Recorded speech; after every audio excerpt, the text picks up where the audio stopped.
Hi, Dr. Steve Bjorn here, and I wanted to make a video especially for you because I saw that you registered for the workshop, you came to the workshop, you filled out your sheet, and you didn't schedule an appointment. So, one of the things you might be thinking is, I don't have time. I don't have time for physical therapy. I don't have time to handle my problem right now. I want to talk a little bit about that with you.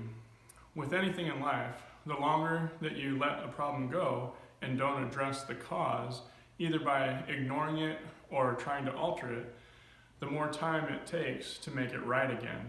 So the more time that we spend ignoring or trying to alter the cause of the problem, the more time it takes for us to fix it when we finally do come around to handling it.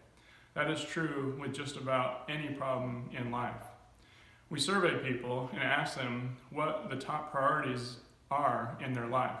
A lot of people say things like family, friends, work, contribution to community, and health. Health ranks near the top for most people.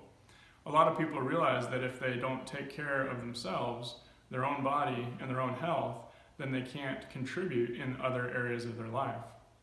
There are two types of people when it comes to priorities.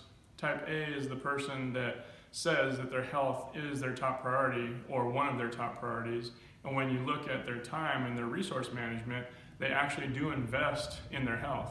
They go to see the doctor when something is wrong. They go to see the dentist on a regular basis. They exercise regularly. Their diet is good. They get adequate amounts of sleep, and they reduce stress in their life. So they're actually living what they say their priorities are. Then there is type B. They say that family is their number one priority, but they don't behave accordingly. Or they say that their health is their number one priority, but their actions say otherwise. They say that their work is their top priority, but they spend their time on social media, reading magazines, or doing something else like that at work. You get the idea.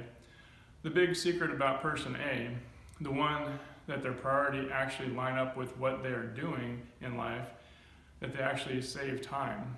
They're really, really efficient over the course of a lifetime. Or person B, however, they actually are time starved. They really don't have time, and it's because they're trying to handle so many things today that they should have handled long ago. Which one are you? I'd love to hear from you and know exactly what's going on for you right now. I don't want you to necessarily schedule an appointment or anything like that. Perhaps you have a difficult decision to make in regards to your health. If so, maybe I can help.